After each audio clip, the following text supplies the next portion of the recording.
Amazon controls e-commerce and even to a certain extent retail, and now they want to control the internet. Hey everyone, this is Kevin the Apptrepreneur, and we've got a lot of stories to do today. I think we actually have 4 videos today, so we're going to pretty much just jump right into this. Jeff Bezos just made this powerful statement about what Amazon plans to deliver next. So Amazon is one of those companies that gets into every single market that they can, whether they should or not. You know, there's a reason it's become like we want to be the Amazon of this, the Amazon of that. Uber wants to be the Uber of banking even. They've actually said that recently. They want to be the Uber of banking. We want to be a payment processor. We want to be a bank, and we want to... It gets crazy when companies try to get into too many things at once. Amazon has too much power. They don't need to be in anything else, but they want to because Jeff Bezos wants to rule the world. And what is this thing they want to get into? Well, let's look. This week at the Remars conference, Amazon CEO Jeff Bezos expanded on the company's plan to launch thousands of satellites into low orbit in order to blanket the face of the Earth with high-speed broadband internet. Oh, that's... So are we just gonna look in the sky now and we're not even gonna see blue anymore? There's just gonna be a ton of satellites. Is that what we're gonna be doing now? I mean, honestly. Amazon first announced back in April that it would launch 3,236 satellites in an initiative the company calls Project Kuiper. The company even poached top talent from rival SpaceX to beef up its leadership ranks as it ramps up the efforts. According to Bezos, the goal here is broadband everywhere. That's great, but it's also a huge, lofty endeavor. According to the UN's Broadband Commission, as many as 4 billion people lack reliable access to high-speed internet, and reaching most of them isn't going to work with wires since they live in rural or extremely underdeveloped parts of the planet. That is why, by the way, I want to add, just on as a side note, because we just finished E3, the all-digital future with streaming and games, it's not going to be here anytime soon. That's why the Xbox One Digital S failed. That's why the Ouya failed. That's why no one wanted the Xbox One to be internet only. That's why Stadia is probably going to fail. And that's why Netflix has already pretty much hit a cap with how many subscribers I have, even though there's so many other people in the world, because some people just simply can't get this internet. Anyway, in fact, Bezos is clear that one of the reasons Amazon has taken on a project of this size is because it can. It's also very good business for Amazon because it's a very high capex capital expenditure undertaking. It's multiple billions of dollars of capex, said Bezos. Amazon is a large enough company now that we need to do things that, if they work, can actually move the needle. And of course, move the needle in their direction. Like, it's that quote, move the needle.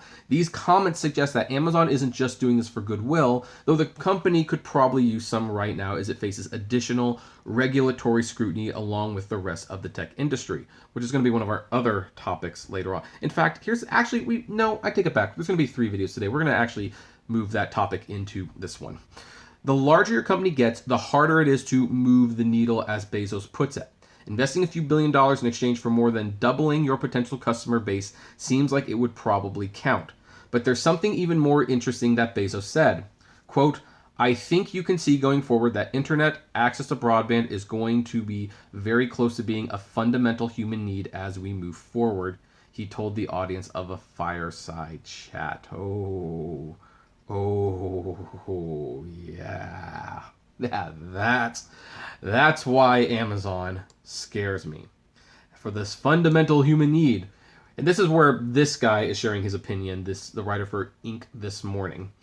Look, I can remember a time when the internet was something you access in small doses because you only got like 100 minutes a month. Seriously, when AOL switched to unlimited monthly plans, it was like humanity had rediscovered fire. It was a whole new world. We don't live in that world anymore. Most of us are connected to the internet all the time. Our smartphones, laptops, watches, tablets, thermostats, and even appliances depend on the internet all the time. Yeah, there's toasters that rely on the internet. It's like, you don't need broadband-enabled toaster. It's toast. You put it in and... But I'm not sure any of us consider it a fundamental human need. Okay, until we lose our smartphone, then it becomes extremely fundamental. We just don't even think about it because we take it for granted that we can always be connected. In many parts of the world, that's not the case. The thing that is most interesting to me about Bezos' comment isn't that it represents a new project for Amazon or a new business idea. Project Cooper represents a new way of thinking about how the world should be connected, and the company is actually putting its money behind it. What will be even more interesting is how entrepreneurial thinking minds get behind the idea that everyone should have access to the digital world. For many of us, the world already feels small because we can access so much of it online. Imagine the implications for your business when you can literally connect to anyone, anywhere. That's exactly the world Bezos seems to be imagining. I suspect he hopes they'll all be buying stuff on Amazon. It's a whole new world. Yeah, that's the whole thing. That's what this project is for. It's for getting Amazon into more houses. This is so that they can sell you more stuff, so that you can have Prime service. And by the way, what happens when in some of these rural areas, Amazon is the provider of the internet? The internet for this whole city, county, maybe state, country, who knows? What if Amazon is the one who is delivering this broadband? Well, guess what? Everything will be skewered towards Amazon. Amazon Prime, that's going to be your video. No Netflix, no Hulu, no Crunchyroll. It's going to be Amazon Prime. And by the way, Anime Strike would probably come back as a result. Amazon would then build a search engine. So no Google or Bing. They might even have a browser. You can only use Amazon phones. That's the future Jeff Bezos wanted. And that might be why Uber CEO, and you can see a little cutoff here, says some of the increased scrutiny on tech is deserved. Uber CEO Dara Khosrowshahi says some of the increased pressure to regulate tech companies is deserved. Quote, there is increasing regulatory burden that comes on some of the tech companies, some of it deserved, he said Tuesday. He was addressing the Economic Club of Washington, D.C., of course. His comments come amid congressional hearings and a close review by federal agencies with an eye towards examining anti-competitive practices.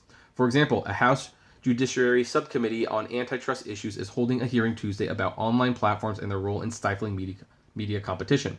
Khosrowshahi also said that Uber expects to have some self-driving cars on the road within the next 5 years, but that will involve a combination of human drivers and autonomous technology.